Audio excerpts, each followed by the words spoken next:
we all know viral doesn't necessarily equate to money. So we have to find better ways to do business. And really, it's still the old tried and true, right? The best way to do business is to be the best at what you do and do it well.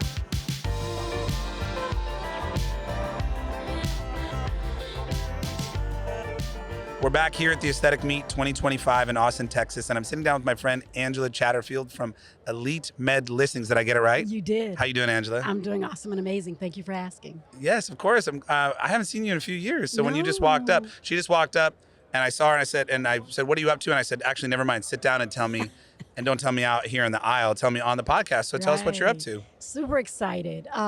We have, we have always been in contact management. So, I'm always big on patients need to be screened. They need to be qualified. They need to understand what they're coming in for. So what I've done over the last few years is really gear myself up for AI, because I knew AI was going to be really awesome for doctors' offices if they were willing to embrace it, because one of the biggest costs is always going to be employees. And this is not about cutting employees. It's about maximizing who you have. So what we did with AI is we now offer an AI bundle, which includes AI voice, which AI voice can be programmed however we customize it. So it could be, for example, right now in some of my offices, we use it as kind of a screener. So it asks height, weight, do you smoke? A little bit of, oh, great, when are you considering your surgery? Reminds them that cosmetic surgery is typically not covered by insurance. How are you planning to pay? And then once that information is gathered, it says, hold one moment, I'm going to have you speak with our senior patient coordinator. Boom. So depending on the situation, a lot of times in offices, especially now, they may only have one person. So when the patient coordinator's in with the doctor, those calls are going to voicemail. And voicemail is so 1990s. Only 30% of the people will ever leave a voicemail. They're just not going to do it. Mm-hmm. So doctors are losing patients all the time and just don't know it. So I'm super excited to offer that. That's part of the bundle. So it's AI. The other part of the bundle is a chat bot. So I know everybody, I have chat. And we had chat too. We used to do live chat where we would actually be the people doing the chat. The chat bot is even better because the chat bot has, for instance, on my site, we have about almost 5,000 FAQs. So there's a lot of questions patients ask over and over again that, depending on how your receptionist feels, we don't know what answer they're going to get. It doesn't matter how many. I've been in this industry since 1994. I've done countless trainings, and every time I leave, it's good for about 2 days. So, it's just not realistic to think that they're going to give the same answer all the time. So what I love about the chatbot is we can always continue to train it if somebody asks a question and we don't know it, we add it to it. So we keep training it. And machine learning is awesome and amazing because it retains what you teach it and it does the same thing all the time. So I love that. So it includes a chatbot for the website. And then the last thing it includes, the second to the last thing, is Review Manager. And that's also AI. So it's responding to reviews on Google. And the biggest, I don't want to call it fight, but issue that I've had with plastic surgeons is them understanding you need to respond to the reviews. Mm-hmm. And the pushback I get is, well, what about HIPAA? And I'm like, what about it? You're not going to respond, hey, Betsy, why'd you say I did your lipo horrible? Of course you're not going to do that. What you're going to say is, while I'm not allowed to respond directly to any patient issue, I can let you know that whenever you have liposuction, blah, blah, blah, blah, blah, you educate. So everything in plastic, from my perspective, is you need to educate, inspire, and influence. Everything that comes out of your mouth, every contact you have. So contact management has changed, Max, because now everybody's a contact. And one of the biggest drawbacks of plastic surgery is you just don't know where they are in what I call funnel, which is a fake funnel, I call it. People don't buy in a funnel. And now consumers have more power than they've ever had. They can block you. You have to ask permission to send them anything. I mean, come on, what happened? I mean, we have to, you can't send them an email. I can see that you're calling me. They have all the power. The only way you get the power back is understanding where they are in the process, not a funnel, and understanding that it's not always going to go around. Sometimes it goes across, sometimes it goes sideways. It's not a linear funnel, let's say. Exactly. Yeah. You don't know where they're going. Mm-hmm. So to that point, the last thing that it includes in the bundle is a featured listing in our directory. My baby, so excited about it. It's called themedchat.com. We have our own theme song, our own dance and everything. Oh, I want to hear the theme. Yeah, I want to see the dance. Medchat.com, that's where it's at. So we're so excited about it because it's patient facing. Cool. So we have the only directory that includes the American Society of Plastic Surgeons, mm-hmm. the Aesthetic Society, and the American Board of Cosmetic Surgery in one platform. Now, some doctors said to me, well, I don't want to be in there with the cosmetic surgeons. Well, guess what? You're on Google with them. Duh. It's not for you. It's for the patient. And the patient doesn't know the difference. So we often complain that we're so mad they don't understand the value of the board certification. Whose fault is that? That would be ours. Yeah.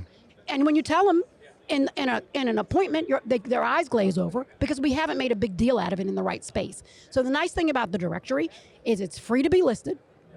It's free to have your listing confirmed, which will be a basic listing. It doesn't go by name. It goes by geography, because think about it. If I already knew that I wanted to contact you, I'd be contacting you. So it's by geography. Yeah, it's smart. And it helps people find the right doctor. But you know what's really super is if they're featured, which they get with the AI bundle, they can put pricing, promotion, we change it.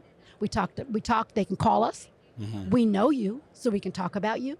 So it's a great bundle. So I'm super excited. So that's what I'm doing. That's so cool. You're up to a lot. I have so many questions. So the way that Angela and I first became acquainted was we had a mutual client. And as she mentioned, she's in lead management, is it contact management? Contact management. I think of it as lead management, but you're being more embracive with the word contact management. We had a mutual client that was using her services to help follow up on certain leads that came in through chat. I think with that client, they had made the decision to just do one channel, and they were answering their phones, but you could do it all, which I later learned, and I got to know her, and you know, we always are looking at people who are providing services that our clients could need, and try to help refer to useful, helpful services that augment what we do. So we got to chatting, and I said, oh my gosh, we have to do a podcast. And it was when I was just starting this podcast, which, you know, admittedly, sometimes I'm inconsistent. In the very beginning, I was extremely inconsistent, and I never got around to editing and putting out our episodes. So I was so glad when you sat down here that we could kind of do an update on it. But what she was doing at the time, I was so interested to interview her because there was a lot of thoughtful implementation as to that whole patient journey. Yes. You had worked in practices. Yes. You had run call rooms. You'd Yeah. created your own call rooms. You'd created Yeah. phone rooms for other people. You've been through many different waves of technology, and now here you are looking at AI. And I noticed that you were very thoughtful about implementation of all these things, and how do you create a web that can capture a patient and keep track of them throughout all the different touch points or resting points that they may be at. You customized or built your own software to do all of this stuff, which is really cool. So that's what she's talking about here with the AI and the so the first thing we were talking about was that phone, and then there's chat, and then there's the directory. Yeah, so and there's the review manager. So everything, everything is contained in a dashboard. They get their own dashboard. They can look at everything and see what's happening. If somebody calls in, they see everything about who called. It captures all that information. They can add to it. So it really gives you an opportunity to take them through the process. Because one of the biggest mistakes I think plastic surgeons make is thinking that they can do that through their EMR. And even though they say they can, once you blend the two, now you have to abide by what HIPAA says. And it is very limiting when it comes to marketing. Let's face it, marketing is however you can get them. You know, if you got them at a wrestling match, good. Doesn't matter where you got them. But you can't do that when I have to be constrained to worrying about you checking all these boxes so that I'm protecting you, and you're not a patient. Yeah. You're a contact. You know, even when we used to get, I remember, Max, when we used to get photos, but way before people were getting photos, from people who were prospective patients. And I remember doctors going, but Angela, you can't do that. I said, says who? These are the same people that put their picture on Facebook. Not a patient, They're naked butt. They're not a patient. Yeah.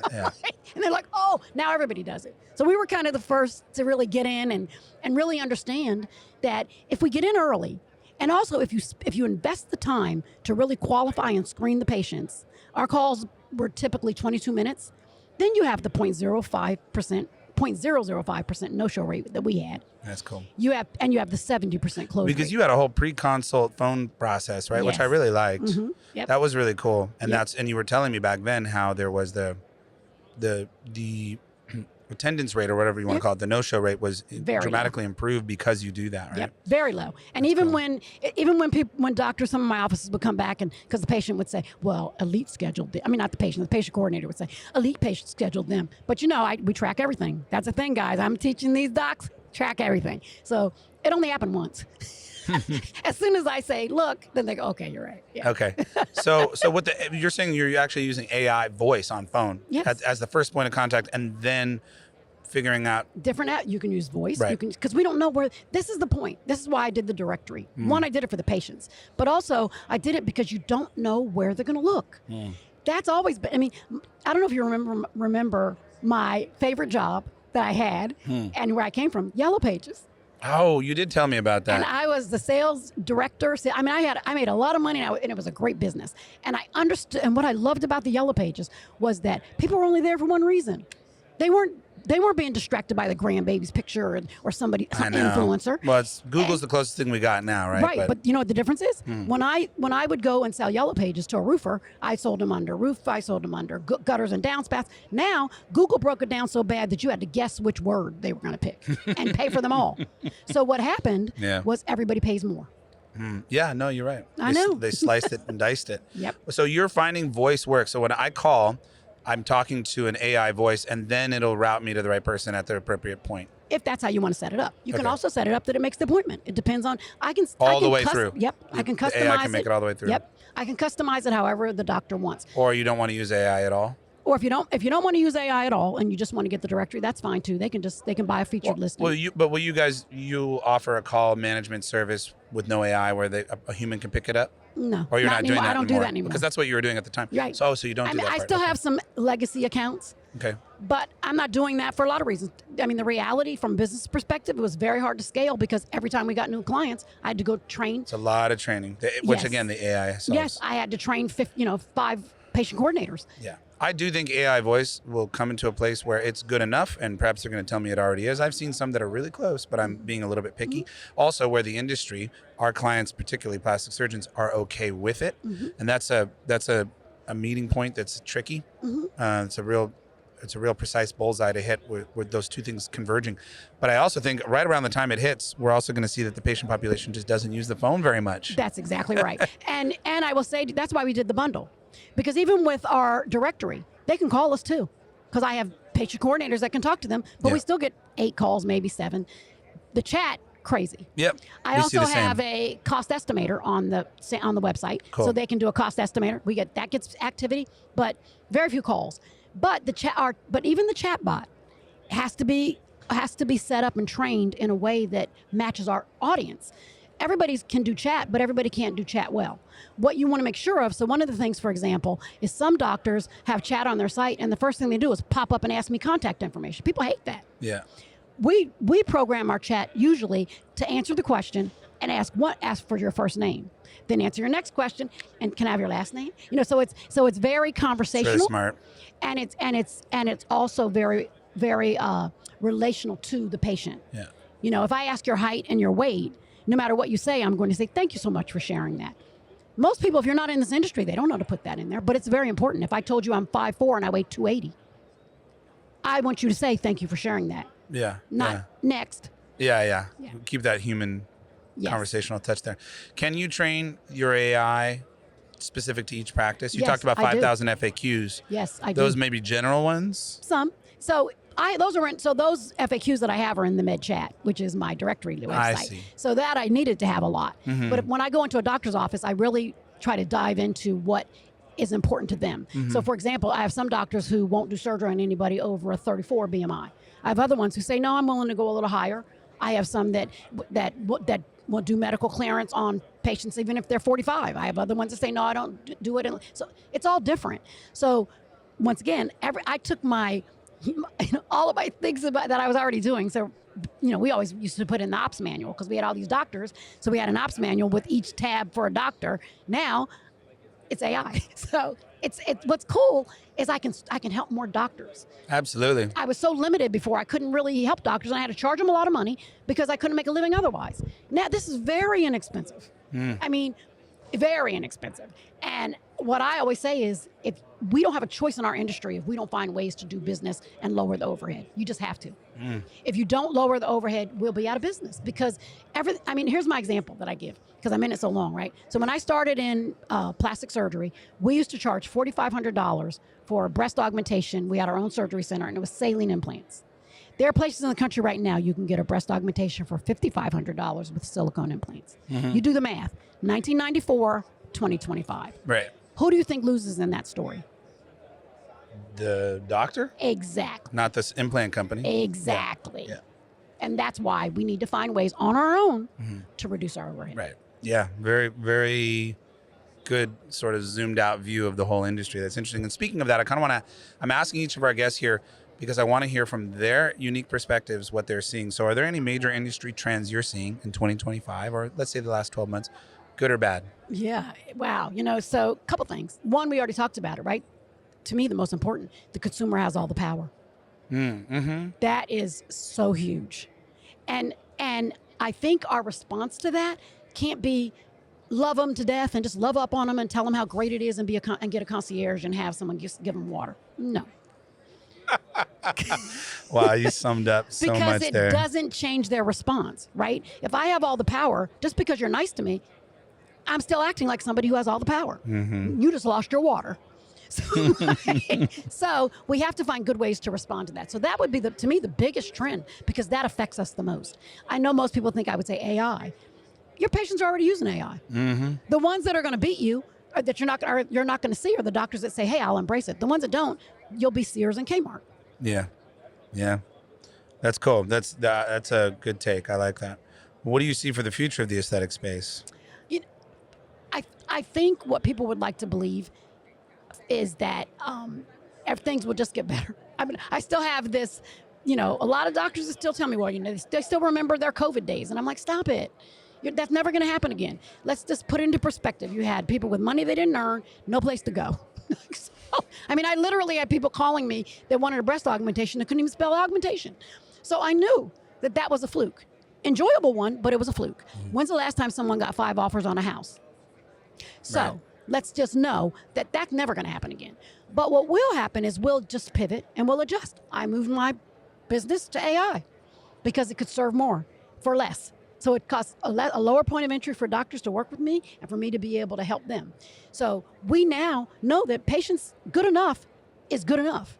So it's what I think has the future of aesthetics is going to be us pulling ourselves, what I consider, out of the gutter, because I think that we've allowed ourselves to be so commoditized that I just can't tell you, we'll do a better breast aug. Mm. How many breast augmentation pictures can you look at? I mean, at some point, you have to say, what can I do to be better? And being better doesn't mean dancing in the surgery center with 2 implants on your head. Nope. That might work a couple of times, but it's not going to work forever. We all know viral doesn't necessarily equate to money. Mm-mm. So we have to find better ways to do business. And really, it's still the old tried and true, right? The best way to do business is to be the best at what you do and do it well. I agree. And we really make an effort at Influx to help people because, like you said, I can't tell you that I'm the best. I can't tell you that it's going to be better. What we try to do is show. And when the patient comes to the website, when they come into the practice, they already know because the social proof is there, the credentials are there, and there's other things we can do, designing a really beautiful online presence, having a really well put together online presence that just sort of makes it so there's a tacit understanding that I'm dealing with someone. It's through branding, and there's a lot that has to happen there to make that happen. But that's something that we try to do because the minute you have to say it, you're not a luxury brand anymore. No, but I like what you just said because it is branding. But I call it subtle branding, and I think your subtle branding is so superb because pushing it in their face. I mean, and I will tell you that the one thing I've always loved about you, Max, is my favorite phrase. You keep it real. And even though it's not the popular answer, because there's, we're at the show and there's lots of marketing people that are going to tell you before and afters are where it's at. And Max has never said that to me, not once. I don't know if you know that. You've never said that, which is one of the reasons why I loved you because that's not where it's at. Like I said, how many breast augmentations can you look at? It's so funny. It is when we look at the analytics, it is the #1 place that people spend time on a website. Yep. But you know what I care about more? Getting you to the website. Exactly. And getting you to make a decision to click, from that homepage into the next thing. I do, because that's a given. And exactly. I can't do much on that. I need the, and I can't, just like I can't market someone who does poor work, or I can't market a product people don't need. So exactly. we're trying to partner with great doctors, great surgeons, and I'm leaving that up to them. We do give them coaching on how to do an excellent before and after gallery. We have lots to say on that, but it's not where I spend my time. It's not where my head's at. I know. I like that though, because that is what they've been told all their time. Oh, go on Instagram. Have, the lifetime of a photo on Instagram is 20 seconds. So even though they sit there and say, on the website though, which I love, you're right, get them to the website. They're going to spend more time there because they're parked looking at how you've been very strategic about how, like you said, you coach them, how to put them there, how they should. That's the deal, right? Right. A lot of these a lot of marketers now are saying, "Oh, websites are dead," and I never thought that. I knew that Max wouldn't say websites are dead. They're not dead, because where else are they going to go? Yeah. Also, it's self-serving to say, there's a lot of things that we see coming and changing right now, and people are scared. AI is one of them. Yep. And it's very easy to also say, well, I don't think websites are going to die because I'm a marketing company. I don't want websites to die. I have a hotter take, which is that I think marketing is going to die entirely almost. But not as we know it. As we know it. Thank you. Yes. You took the words right out of my mouth. Yes. And I don't think websites will stay the same. But I know absolutely with total certainty that there will always be good reason to own real estate of your own in the digital sphere. Yes. And it will change what it looks like. Yes. And you're stupid if you don't think it will. But yes. You will never. If we were in church right now, I would say amen. I love this. So speaking of keeping it real, that's Angela. This is why I was excited to sit down with her today. 100%. Websites will change, but it is always going to be a must to own your own piece of real estate. Absolutely. In the digital arena, if you will. Absolutely. And yeah, before and after photos on Instagram and all these places, fantastic. But your overall brand is what I always tend to be focused on. Those things are important too. Yep. It's funny you say I've never said that. I'm like, it's true. When we talk about analytics, I do go, look, we do a talk where we sort of break down trends, and we look at where people are spending the most time on their websites across all of our websites, hundreds and hundreds of websites, where we see a lot in people spend time there. But I just see that as, when we talked about a funnel, and it's not a linear funnel, but I see that as a later point in the funnel. Yep. And look, and let's face it, I mean, we have a different consumer now, remember? They have all the power.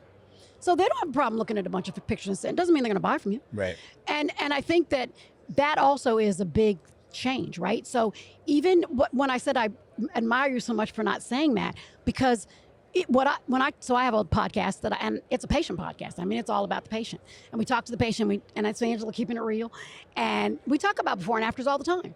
And when you look at it from a patient perspective, if I'm looking for a plastic surgeon and I've looked at 10 websites and 10 before and after photo galleries, I don't remember who's whose. And what I often say to patients is, it's no different than when you're on Match.com, they don't take the worst picture and put, this is me after I had the flu. Right. They pick the pictures. Right. So how would I be confident and say to a patient, judge your decision solely on before and afters? It's a factor. It's not the factor. Yeah, and I think it might be a big deciding factor. It's helpful when you can see in a before and after gallery someone that you feel like represents you ethnic-wise, age-wise, gender-wise, procedure. Consistency. Yeah, those things. That's what I tell them. Look for consistency, and also remember, they're not consecutive photos of their surgeries. Right. Yeah. So it's not to down them. And I don't want to leave this podcast with doctors thinking, oh, she said before and after suck. No. If you don't have good ones, you're in trouble. You do need them. You do need them. And I think everything you said is so true. It's not the thing. It's a thing. Well, I think as a marketing company, I think if you're saying that, you might not have enough of a strategy to surround great before and after photos with. That's the only thing I would say, really. Oh, wow, Max. You ought to write a book. Okay, maybe one day. Maybe one day. I don't know. Here's my last question for you, because I've been trying to kind of ask certain questions and get different points of view. Well, I had an AI question, but we talked about AI, so I think we're good on AI. I was going to ask kind of how you see AI affecting the industry, but you're embracing it wholeheartedly already. And doctors, you're afraid. I was going to say, you're right. Doctors are afraid. They are. But what else? I mean, we've been in this long enough. What aren't they afraid of? We've always had a situation where they're afraid. Everybody. It's not them. It's everybody. They take a cautious approach, maybe even more than some, and for good reason. And they sort of dip their toe in a little bit more cautiously and make sure that everything is making sense before they go all in. But then when it's all in, everyone's all in. Well, and what we have to understand is that, especially now, we've always kind of said, oh, they're patients, don't call them customers, they're patients. Don't. And we kind of danced around but now 100%, they're consumer patients. And if you are treating them any differently and you're in a cash pay business, good luck on that one. You will die. We have to treat them like they're consumer patients. They make consumer decisions. Yeah. And if you're not embracing AI and everybody else is, you'll get swallowed up. Walmart doesn't. All of them doesn't. They make all these consumer decisions before they pick you. Right. And if you think that they walk in and have a different idea, they don't think they're the gynecologist. Yeah. They're not going, oh, this is like, no, because we don't take insurance, we automatically put in that cash box. We don't have a choice. We do not have a choice. If we don't embrace it, it will pass us by. No, and I think the current and next generation of surgeons are really thinking about it that way, but it wasn't that way, not even that long ago. It's funny because I did a podcast about informed consent. And what I talked about was when we started, we used to literally have a video room. You had to sit in the video room. You had to watch a 15-minute video that came from the American Society of Plastic Surgeons for each procedure. You had to initial it, and then the doctor saw you, and then you went in and got undressed. Guess what hasn't changed? The procedure hasn't changed. The risk haven't changed. But we skip all those steps. Yeah, interesting. Very different. It's very different. Okay, last question for you here is what advice would you give just to the industry as a whole? We have the best industry. We're so blessed to be able to work in an environment where we can still we really do get to call the shots. We really get to say, no, you're not a good candidate. We're not curing cancer here. No, I'm not going to do surgery on you. And other medical specialists can't do that. So we really do get to pick our patients. So as we widen the net, we don't widen the net and say, I'm going to lower the bar. No, we widen the net and say, you know what? You can do this. It may not have been what you thought you were going to get when you walked in the door, but this is what I can do for you. And if we embrace patients and help them understand that we don't expect them to know what they want, it's our job to help guide them. Remember, educate, inspire, and influence. Let's start doing more. I think doctors have been told, oh, you're supposed to educate. No, they didn't come to you for education. They can get that on the internet. They don't need you for that. What they came to you for is inspiration and influence. Help them. Influence doesn't mean you're robbing them. It means I'm helping you to feel, it's what we do, right? Feel good about who you are. Know that when you walk in the room, you might be 65 years old, but you're the hottest looking person in the room. It doesn't matter that you're hot for 65. You're hot, period. Right? I like that. That's what we get to do. Who gets to do that? Yeah. We have the best business in the world. Yeah, that's cool. Well, thank you so much, Angela. I appreciate you sitting down. I could talk with you for a long time. Oh. I like picking your brain. Oh. But I think this has been a good little snippet. Hopefully people have gotten to get to a little bit more know who you are and why. I do think you said I keep it real. I would say that you deserve that trophy 100%. I knew you would be a fun interview, so I appreciate you sitting down. Sweet. Thank you so much. Thank you, Angela. Take care. Thank you. Bye-bye.